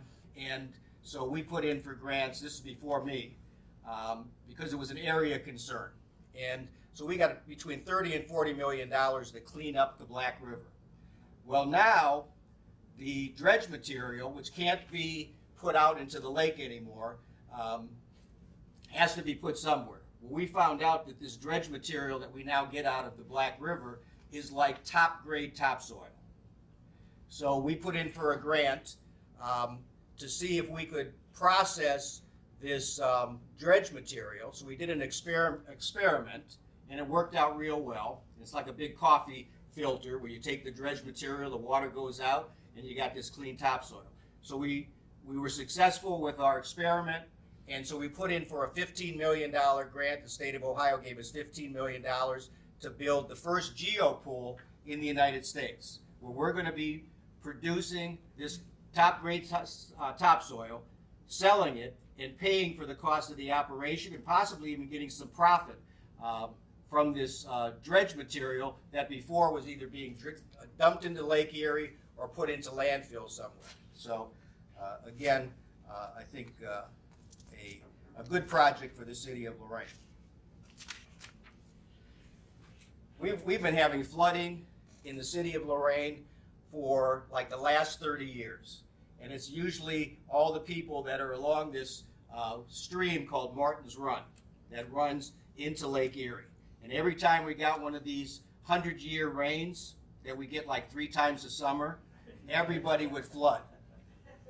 So again, we put in for a grant to the Ohio Department of Natural Resources, got about $2.7 million, and we developed an area. Now, we didn't tell the Department of Natural Resources that we wanted to reduce flooding. We just told them that we wanted to put in an area that might increase wildlife and help the environment and do some, but actually it's reduced flooding. So I don't get calls after we have every rain anymore, because this project has dissipated the amount of water that goes down Martin Run and doesn't cause the flooding that's been happening for the last 30 years. So a good project with the Department of Natural Resources, H2O Ohio. So you got to work with people in the community also. So we had an old city garage because we just opened up in 2020 a new city service facility. So we had this old city garage on the main street of Lorraine, 35th and Broadway. And, you know, it was a disaster ready to happen. Kids were breaking in, spray painting, just not a good thing. We were just waiting for it to catch on fire so that we'd have another thing for people to complain about. So a developer said, "Hey, what are you going to do with the old city garage?" And I said, "Give it to you, but you have to tear down the buildings that need to be torn down. You have to clean it up because it's a brownfield, because there's been city vehicles there dumping gasoline and oil and everything all over the place. And you have to develop it within 1 year. And if you do that, you get to keep it. But if you don't do that, it comes back to the city." So he said, "We'll do it." So he's torn down a bunch of buildings. He's redeveloped the other buildings. He's going to actually, he entered into a contract with the city schools. They're going to store their school buses over there. And he's got some other businesses that are going to come in there and do some businesses. So he's actually cleaned up a really bad area of the city of Lorraine, and the city got rid of a headache. So that's working together with private businesses to get things done. We had this old building that was owned by Lorraine Products in Lorraine. That building's been sitting there for probably 15 years empty. As you can see, all the windows were busted out. We've had to board that thing up all the time. We had kids throwing stuff at cars out the windows. It was bad. So I'm a member of the Land Reutilization Committee for the county because we're the largest city in the county. So I'm sitting there at one of the meetings and asked the fellow from the land bank, I said, hey, you guys got any money for demolition? And he says, yeah, we got some money. I said, well, we need about $278,000 to demo this building on F Street in Lorraine. And he says, I got it.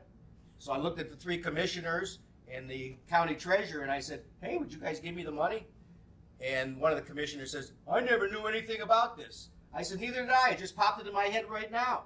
And the other two commissioners says, that's a bad building. And the treasurer said, I'm from Lorraine. I know that's a bad building. Next thing you know, I walk out of there. I got $278,000 to demolish this building. So if you don't ask, I always tell my daughter that. If you don't ask, the answer is always no.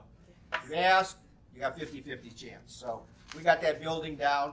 It had 3 million gallons of water in the basement. We thought we were going to find dead bodies down there.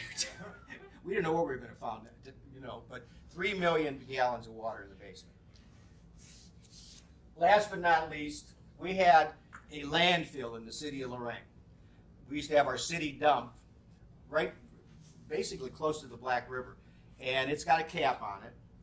But you know those caps can be a problem because if that cap is pierced and that bad stuff starts leaching out, where does it go? Right into the Black River that we cleaned up. So we got a guy who owns a business called Skylift, and Skylift basically produces these machines that take telephone poles out of the ground and then put telephone poles into the ground, and they're very narrow so they can get between houses. So I was talking to him one day and I said, hey, I got this guy who wants to develop a racetrack, but I don't feel real good about the guy because I don't think he's financially sound. And he says, I love racing. And I said, well, maybe I can get you together with this guy and you guys can talk. Well, the next thing I know, they're talking and he comes back to us and says, hey, I'm interested in developing that racetrack on this landfill.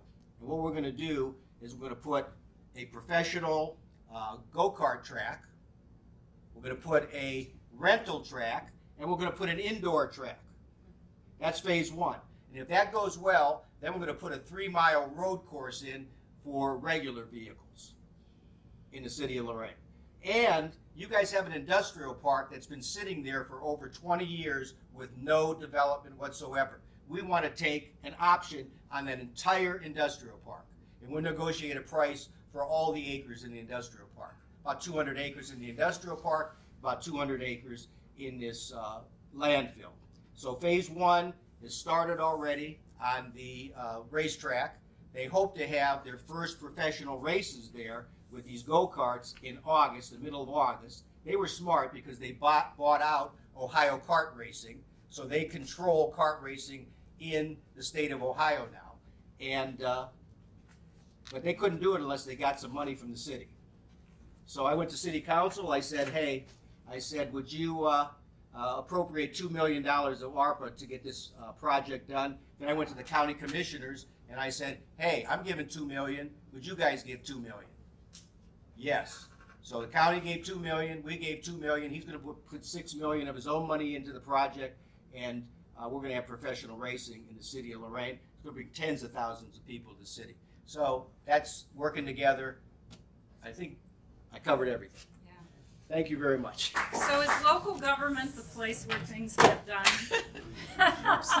It's just amazing, the projects that you all are talking about and so on. I feel like there's another round of applause due here, really. So I think what we should do, given the time, is take all of your questions. And then I have a couple extras if we run out of things to talk about. But questions from the room, yes. This question's to Mayor Gale. Some of the images that you showed were some really impressive infrastructure investments, like on the lake, and some transportation investments. One of the questions we heard earlier was about NIMBYism and trying to get projects through. Given the experience of some of those big initiatives, what are some strategies that you use to get those through the public process? That's a great question, and it's really important, and it takes a lot of time. So the waterfront, for example, involved private property owners giving up easements. So what was historically private property, they ended up agreeing to easements to allow the public trail to be built at the base of their property. Talk about not in my backyard. We had to encourage more than 100 property owners to sign off on this project and be involved with this. So it took, I won't say hundreds, but it took probably hundreds of meetings, conversations, making sure they were part of the process the whole time. You had to build that trust, you had to build that accountability with them to know, and we had to demonstrate it. So, you know, our waterfront project, the original plan was passed in 2009. We built the first phase, we had to break it up into phases. So we wanted to make sure that residents saw, and for a lot of the community was, oh, that's never gonna happen. We've been talking about it for decades. We got the pier done as phase one. People got down there and saw it, oh, this is nice. The trail then we had to do in 2 different phases due to funding. But through that whole process, we had stakeholder meetings, we had public meetings, we had individual meetings with the property owners, sharing information, answering questions. We had to adjust some of the things based on their requirements, or, you know, we had to give a little as well. The benefit really for our project was, how do you find the win-win? So the city won, I think the region won, because our plan ended up becoming now the model for lakefront development and public access across the shoreline. But the individual property owner won, in our case too, because they got erosion control. So they got erosion control, the city, and access for themselves. The city got access for the whole community, and I think a renewed sense of, you know, investment and pride and growth for the community.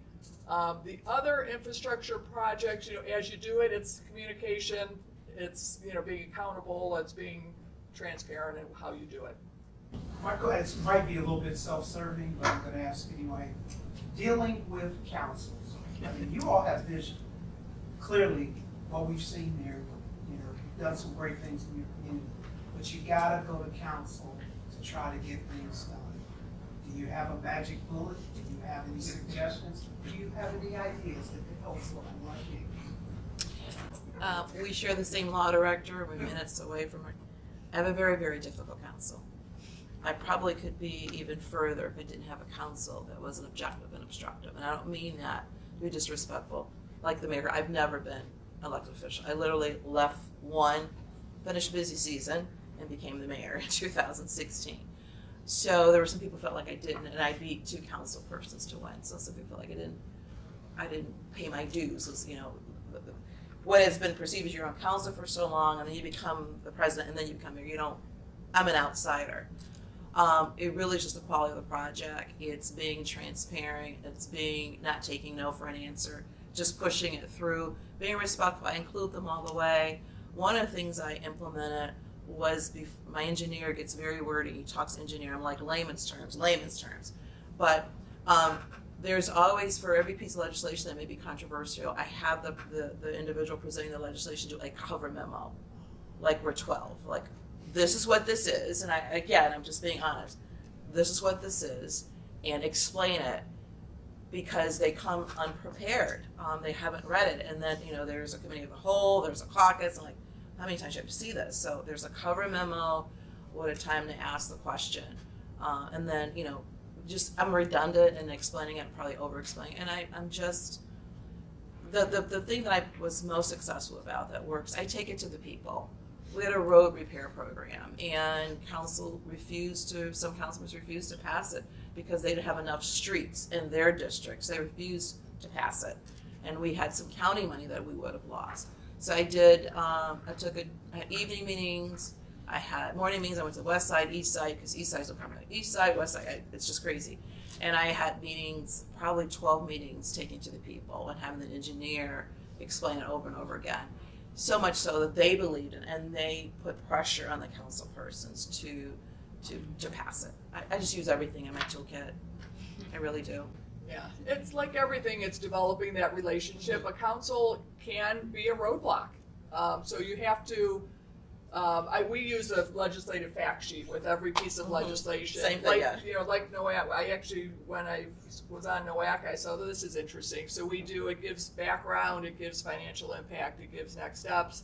But what we try to do in the background is connected to the master plan or connected to something else that the community has adopted, that council has adopted. And so, you know, the waterfront plan is included in the master plan, and the master plan was adopted by, but you know, it can be a challenge. And I think that's, I try to develop the relationship. There's, you know, I'm lucky of the 9, you know, I have a majority that are supportive of that see things similar way. We go back and forth, but again, and then sometimes you have to adjust.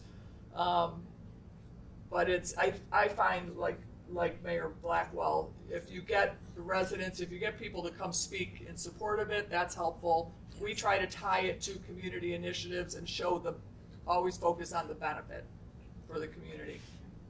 Yeah, we have 11 council members, and the worst part of my job is council meetings. Absolutely. And I mean, they're all Democrats. You'd think that we'd all get along? No. And as a matter of fact, I just ran for re-election, and 2 of the council at large ran against me. And no, but again, what I try to do is bring the developers in to make a presentation to council ahead of time, and then it becomes their project, not mine. If they want to take credit for it, fine and dandy. As long as we get the project, who cares who gets the credit for it? Let them feel like they got they did it, and then again, as Mayor Gale said, bring people in.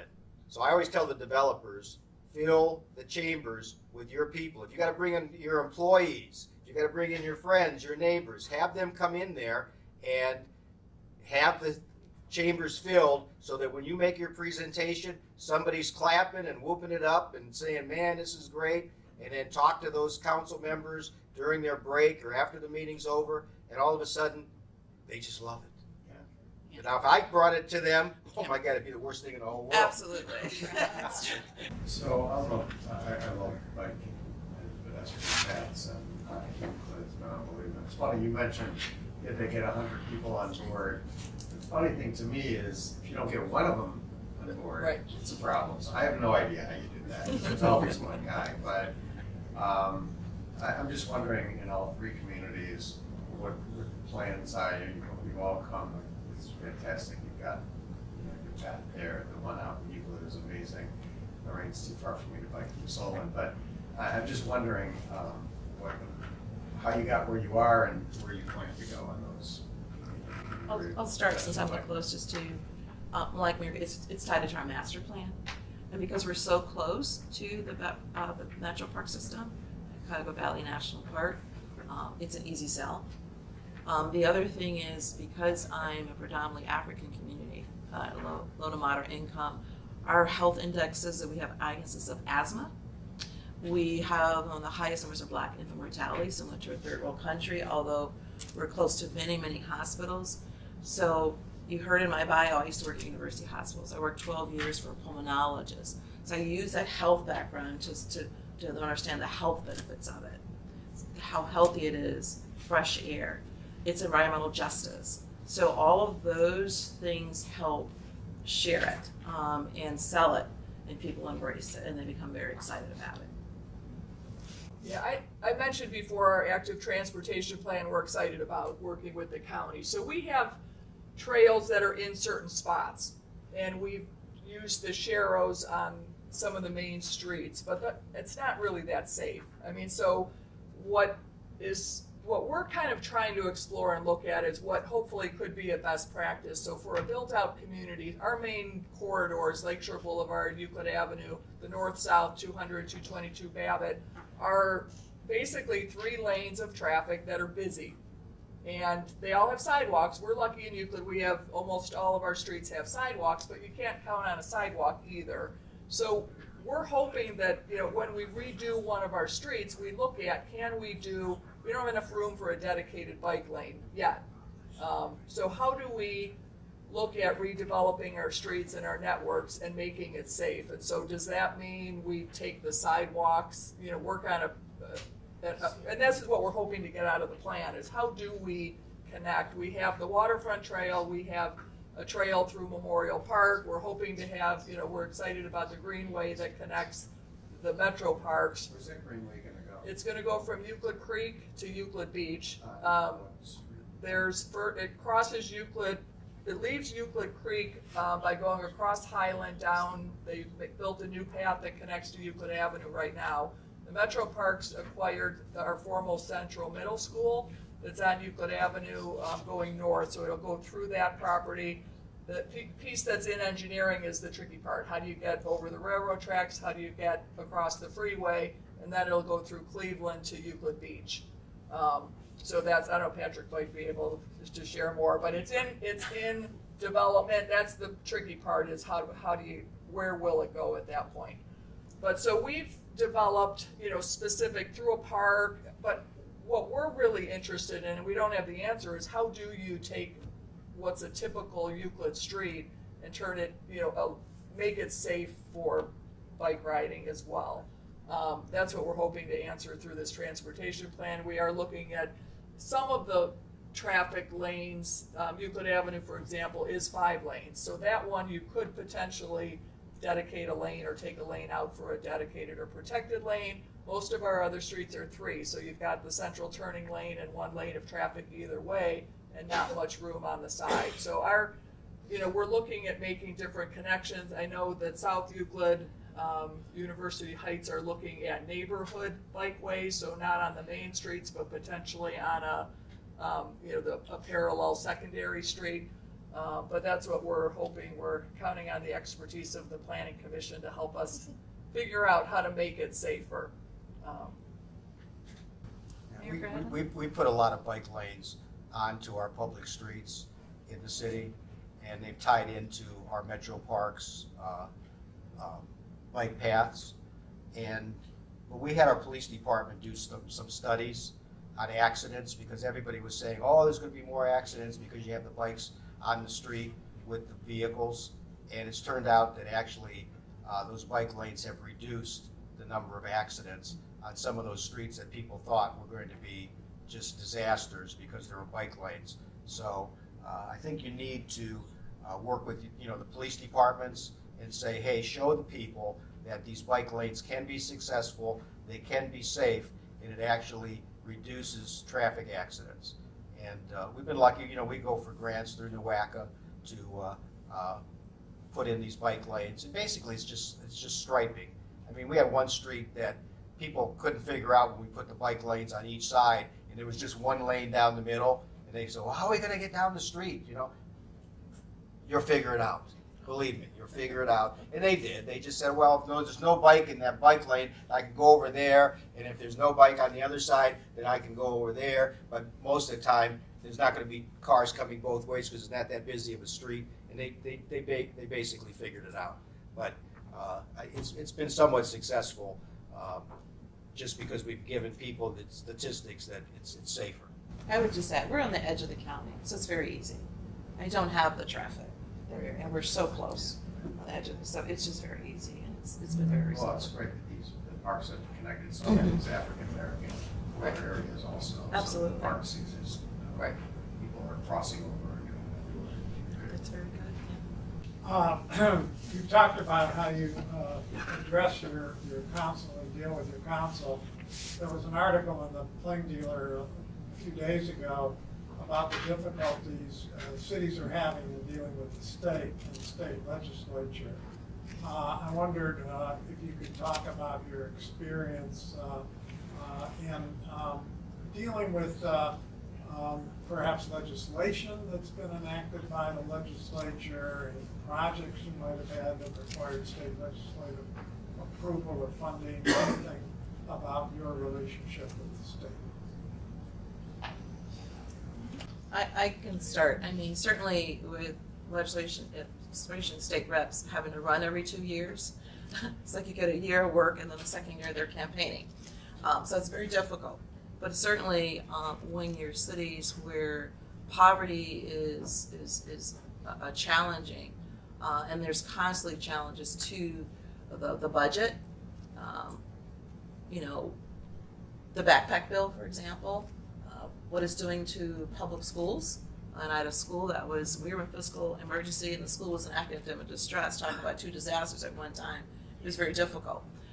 So that is, of course, challenging school systems, looking at this flattening of the universal tax rate and changing the assessed value, all of that. You're constantly looking for how you're constantly running these scenarios in your head of how you're going to continue to have enough revenue. And then you've got the challenge of police and fire changing their pension fund. It's a constant spreadsheet or formula you're kind of running through your head trying to figure out what can I do to change this. You know, I walked to a city where employees hadn't had a raise in 10 years. Thank God for the CARES Act and ARPA money. I mean, these are dedicated people. I mean, how many of us would work without a raise for 10 years? But lawnmowers that didn't work, snow plows that were, you plow 2 streets and you stop and you repair. It's very difficult. So when I'm doing forecasting, when I'm looking at the monthly budget, I'm constantly looking at, and we're very, very careful in our fund accounting of what those changes might be. I have a monthly director's meeting, but it's all of my directors and my chiefs, and I tell them what's coming and what this legislation might do, kind of a scenario, what it might look like and what we can expect and what the challenges might be. And we implement, you know, maybe let's take a look at office supplies. I mean, we really get really specific. It's really modeling all the time. You get a bill and then you look at the impact, you discuss the impact, you try to figure out best practices, what you can do, what are the other sources of revenue, do we need to ramp up economic development, which is one of the reasons I told Joe we cannot afford to sell parcels for $100. And so we've got money we've got in land sales. Of course, we're looking at equipment that, you know, we can buy that's affordable in a collaborative way, state purchasing and those kind of things. But really, really looking at it like the business that it is and making those business decisions. Because you can see what's coming, so you've got to change your financial modeling. So do I give a 2% raise next year or is it 3%? But based on what I'm seeing, I may adjust how we have raised. Do we buy the salt truck? Do we lease the salt truck? I mean, we really do take it down to the financial analysis that any business would do to really just kind of be prepared for anything that may come from the State House. I think I will start by saying our personal state legislators, I've had good luck working with them, feel very supported. The state, and I think the article you're referencing talks about some of the decisions the state has made that takes away our local control. So just 2 quick examples. Gun control. Our residents want us to do something about the increase in gun violence. You're very limited when the state says you can't touch it and the state says anyone can carry a gun. You know, that makes our job harder. Fireworks. While they said you can, you know, cities can opt out, we opted out, but the average resident doesn't know that. So we had a fire last week, the Memorial Day weekend. Somebody blew off fireworks. They put the spent fireworks in the garbage can and ignited something. It caught the car on fire and the house next door on fire. So, you know, $35,000 damage to a house, $15,000, because even though we were able to, and our council said, you know, no Euclid's opting out, no fireworks, the residents don't know that, and the state says it's okay. So, I mean, it's the decisions that the state makes impacts us. I think some of the decisions and the laws they've made around housing inspections and what you can do and you can't, you know, they can tell you you can't come into the property unless you have a warrant. I think we're gonna see a deterioration of housing because of those rules. So yeah, I think there's definitely some challenges. Yeah, I mean, Ohio, our Constitution says we're supposed to be a home rule state, and yet it seems like every time we try to do something locally, the state preempts it. And like we were looking at legislation for short-term rentals, because, we live along the lake, there's gonna be a lot of short-term rentals. So we want to do something, but we're afraid that the state's gonna come in and say, you are not gonna be allowed to pass any local ordinance that is more strict than what we pass in the state. So we're kind of walking on eggshells, because last year it appeared that the state was going to preempt legislation against short-term rentals. So now we're trying to get something that maybe we can do to bulletproof it. And same thing with guns. We have the same problem in Lorraine that every community has, and that is we'd like to have some sensible legislation locally, because we know what our local problems are. And yet the state says you cannot pass anything more strict. So, what you do then is you try to figure out a way to get around that, and that's and I've seen some cities in some other states figure out ways to get around it. And I think Columbus has passed some legislation, Cincinnati has passed some legislation. We don't know where it's going to go, because it's probably going to end up in federal court, but it's too bad that you can't protect your city and your residents because the state says, no, you can't pass any laws that you think are good for your city and your residents want. And that's a problem. And when, again, we're a democratic community. We're Democrats. Our representative is a Democrat. He has very little power in the legislature. So he might get a highway renamed, or he might get a flag or something, but he doesn't get anything meaningful. So yeah, he's just running for office every 2 years, and we get nothing. So so that's it's kind of tough. Point out that the irony that came up earlier, despite that reality, 80% of the population of Ohio, I believe that's the number, lives in urban areas, which local governments are almost entirely Democratic Party. So the question is, what's that irony, and what's to be done? Gerrymandering. One question for kind of forward thinking, maybe 30,000 feet. We had someone suggest today the idea of consolidating local governments wholesale. We all know that the service collaborations have been very successful, right? Because more and more communities are signing on because it saves money and it's more efficient and maybe better service for people in communities. What's next? What's the in-between level for collaboration? Either what would you like to see being the next level, what would you like to collaborate on? Euclid, you mentioned the RITA collaboration, but what other areas are there that are ripe for governments to collaborate on that would help move that needle a little closer to better regional efficiency? Personally, I just think, like, if you can get your county commissioners to say, if you take a chance on our community and we can prove to you that this particular program works for our community, then you may be able to expand it to other communities in the county. So, For example?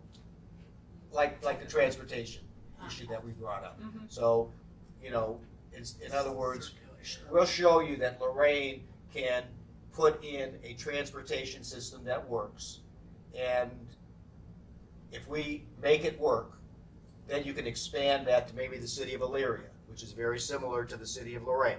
And if it works in Elyria, then maybe it'll work in Oberlin. And you kind of, and then you see when the commissioners signed on to that transportation grant that we applied for, they got an editorial in the newspaper saying how nice it was that the county collaborated with the city of Lorraine to get a transportation program started somewhere in the county. So I called the commissioner. I said, "Hey, see, I got you a good editorial." They said, "Oh, you didn't even mention your name." I said, "I don't care." I said, "You guys did something good for us, and I'm glad you got some good publicity." That's how you kind of get that synergy working.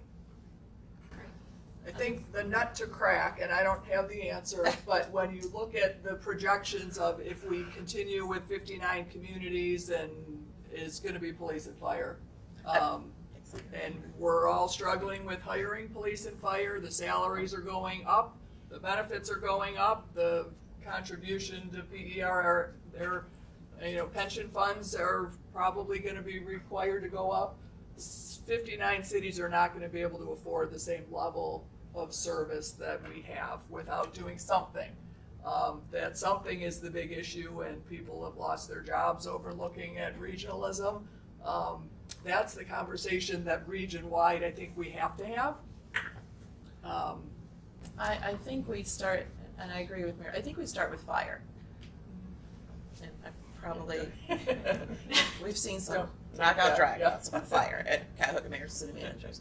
But I say that because there's already these mutual aid agreements. I don't have really any apartments in Maple Heights, so I don't need a ladder truck. But for bragging rights, my chief would like a ladder truck like everyone else, but I don't have any high-rise apartments, so why would I spend $500,000 on a ladder truck?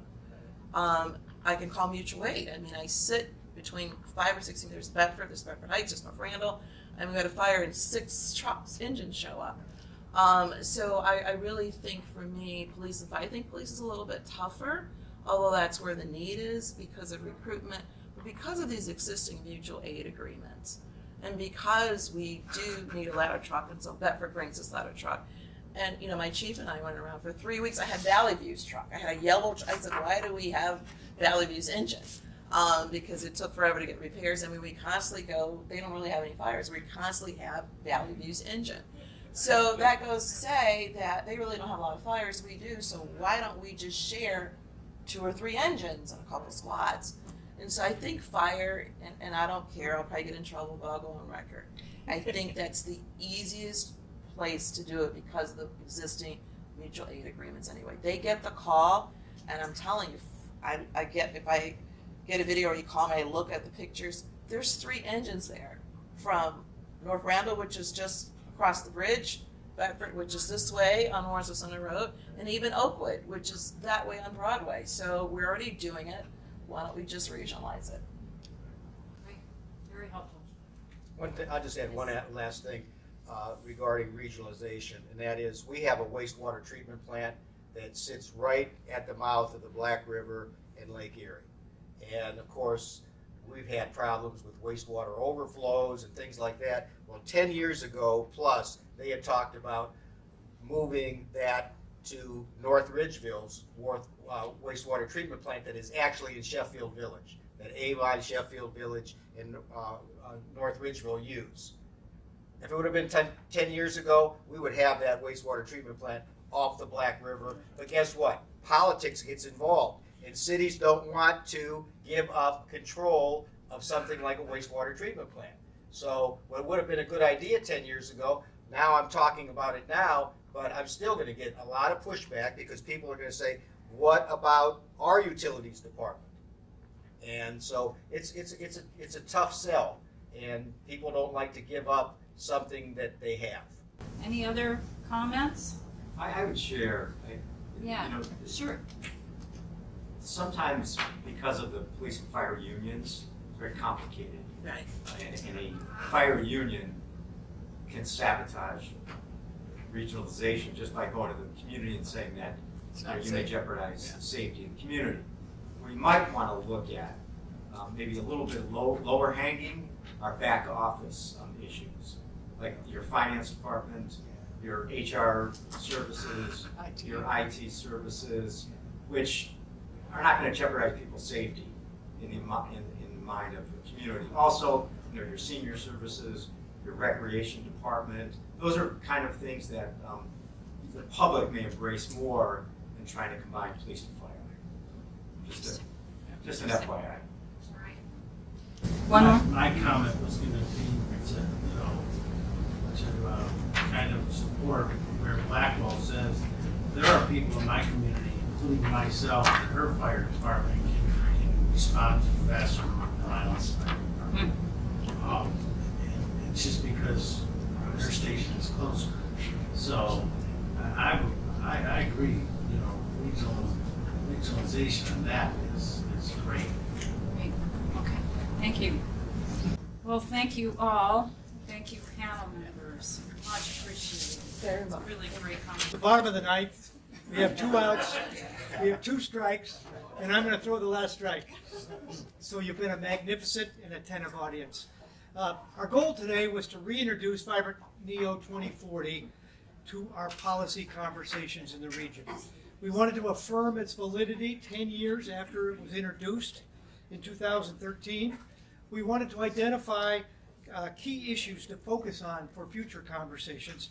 And we wanted to share examples of action steps that make sense, that are aligned with the goals of Vibrant Neo. Our next steps are to continue to have these hard conversations, and I think we've identified several of those subject matters. We need to gain a critical mass in the region for others to understand that we're in an inflection point. We've been working towards that. We're continuing to drive forward towards that inflection point, and if we don't take different actions, we know that we're going to suffer, and we have to avoid that, and we can. So we have to make the case today, more than ever, to those especially who aren't in the room, that we have to do things differently. And you're all part of the team to help deliver that message. Wherever you are, to your home communities, to your other mayors, to your other conversations, you are now disciples, once again, of Vibrant NEO 2040 to carry this message. We need to engage more mayors and more city councils, and we need to continue to share examples of best practices. And we need to continue to challenge the status quo. So good luck to you all. We're on the team together, and thanks for your attention today.